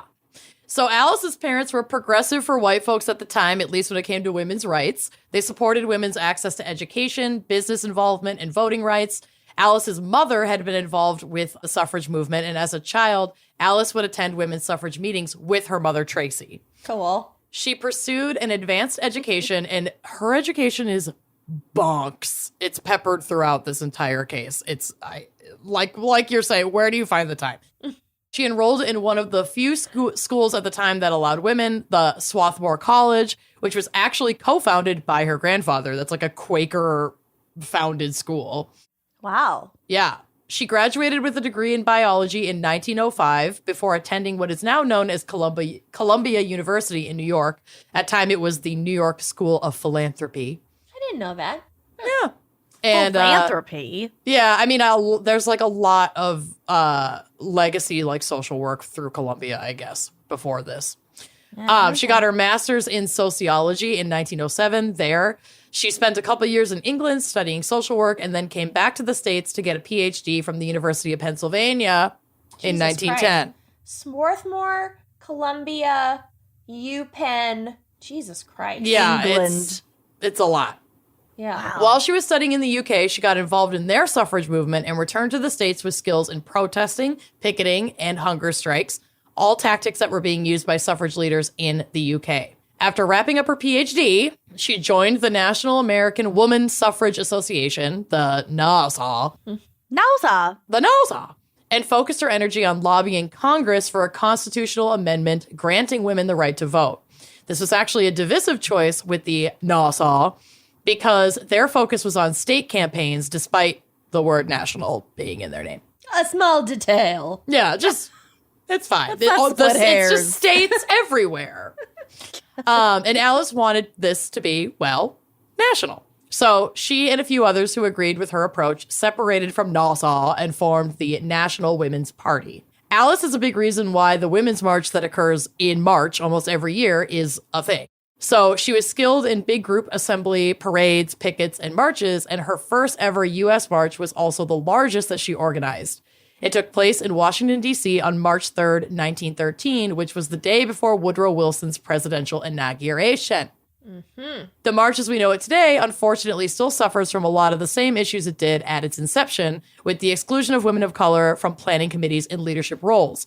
Today, many trans women, femmes, and women of color are rightfully criticizing the abundance of toxic white feminism surrounding the Women's March and how it's ignoring the presence of racism and transphobia from the women's movement. There's also a lot of anti-Semitism going on. Yeah.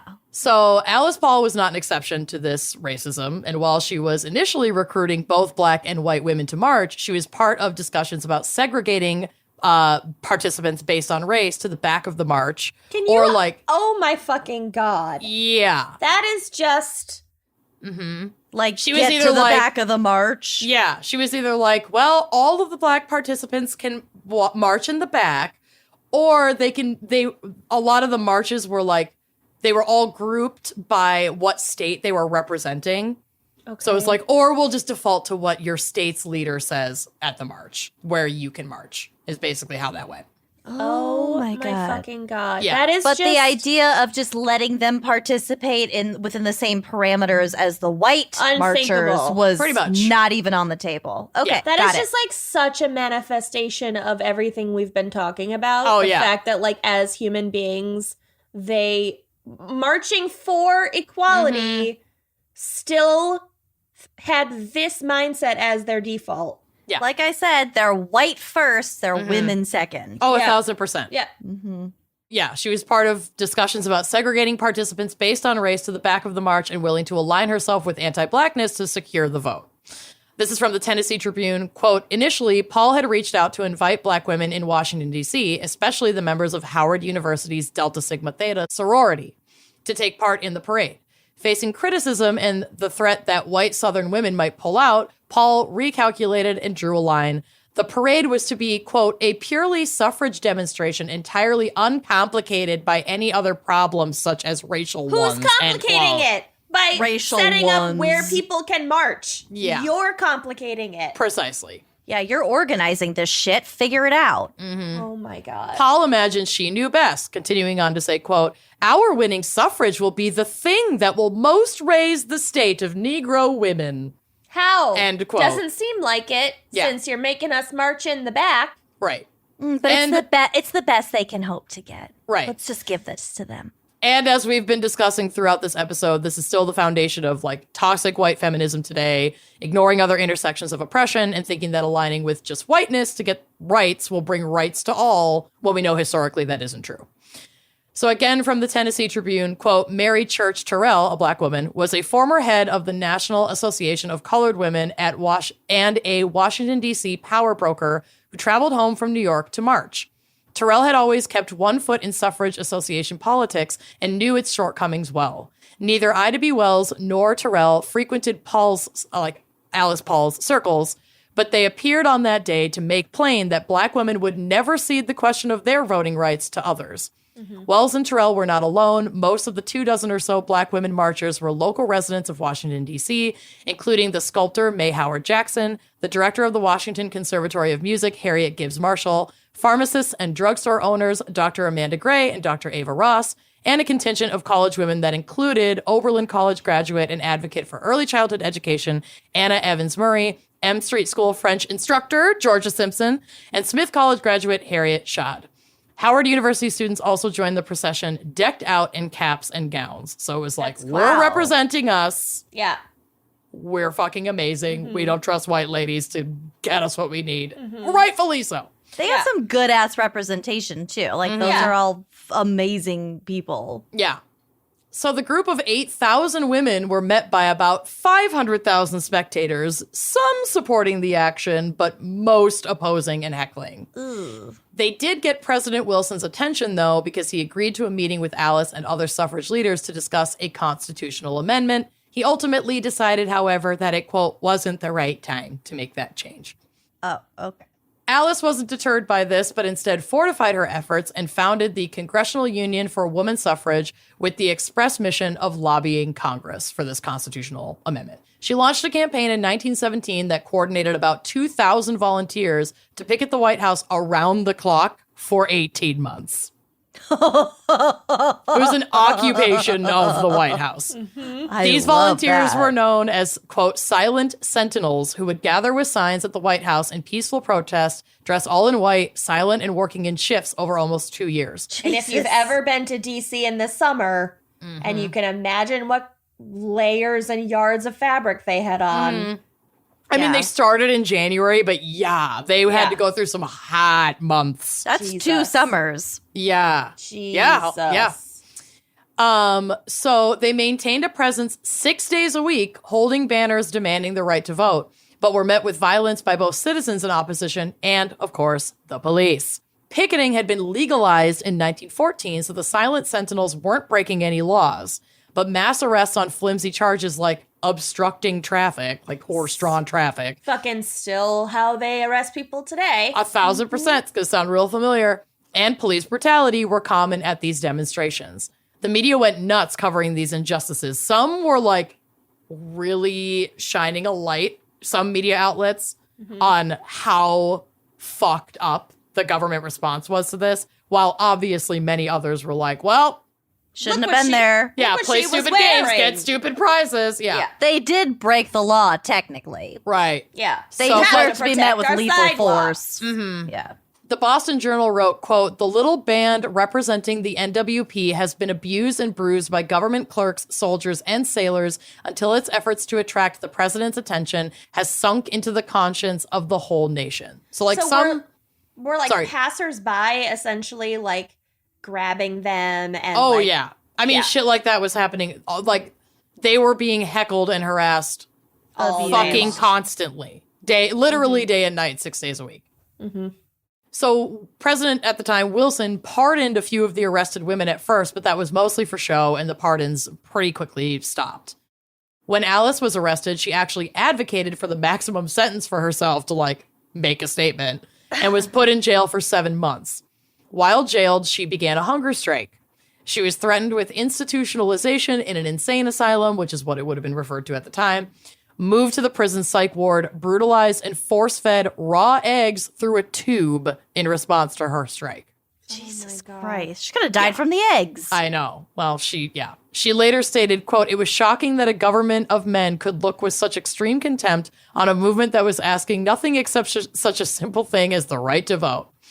She would be arrested several times afterward as she continued organizing pickets for the vote. She also eventually became a vegetarian because she like couldn't stomach the Eggs. thought of like, I mean, I know a lot of vegetarians will eat eggs, but like Yeah.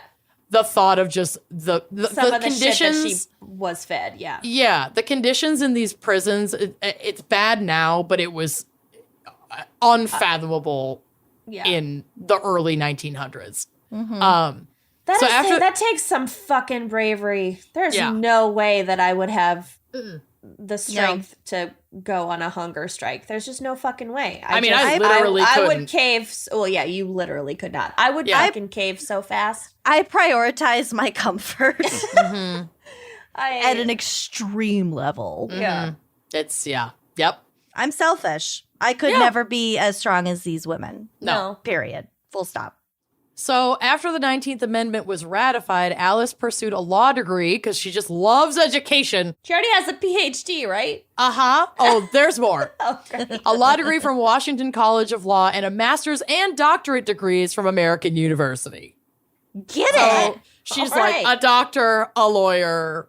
She's every member of, what is it called? Who are the Village YMCA? people. The village people, except like a cop. She's She's a one-woman fireman. U.S. Village News person. and World Report. Yeah. In 1923, she drafted the first Equal Rights Amendment to the Constitution, but it failed to pass.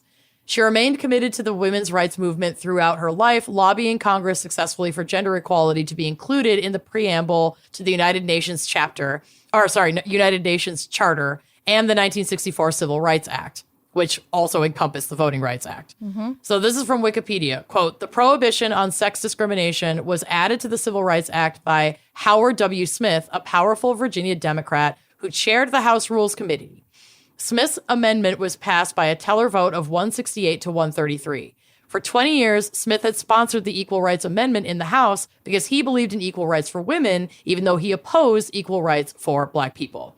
Oh, there's a theme. There's a Yeah. theme happening here. For decades, he had been close to the National Women's Party and especially to Paul. So I know we've beaten this dead horse, but I'm just going to read the last part that I wrote. This is just something we as white women need to be mindful and critical of when discussing and celebrating the suffrage movement and the 19th Amendment. It did come at a cost to women of color who did not get the vote at like a national level ratified by the Constitution until the passage of the 1965 Civil Rights Act. So that's like nuts.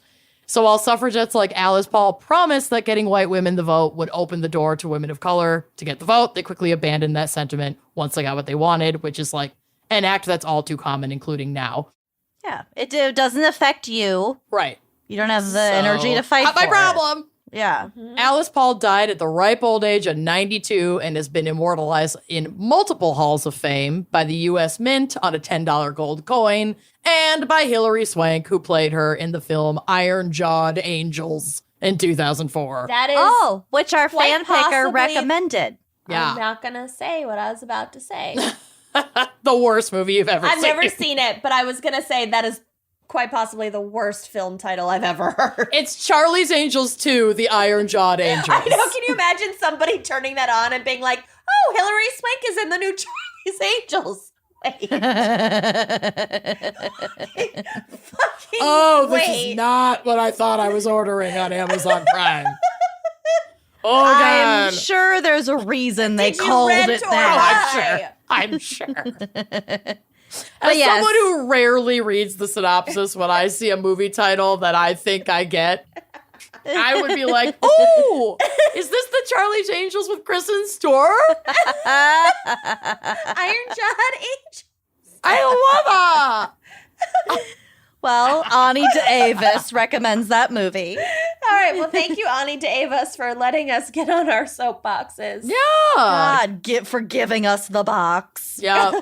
This is your fault, and we love you. Thank you so much, and we will see you next week. Thanks for listening to Wine and Crime. Our cover art is by Kala Yip, music by Phil Young and Corey Wendell, editing by Jonathan Camp. Check out our website and blog at wineandcrimepodcast.com. You can also follow us on Facebook, Twitter, and Instagram at Wine and Crime Pod. If you have questions, answers, or recommendations to share, email us at wineandcrimepodcast@gmail.com. Episodes are available on Apple Podcasts, Stitcher, Google Play, basically wherever you get your favorite podcasts. And if you like the show, please rate, review, and subscribe on Apple Podcasts. It is the best way to spread the word. If you'd like to show your support, visit our Patreon page to keep this podcast and the wine flowing. Cheers.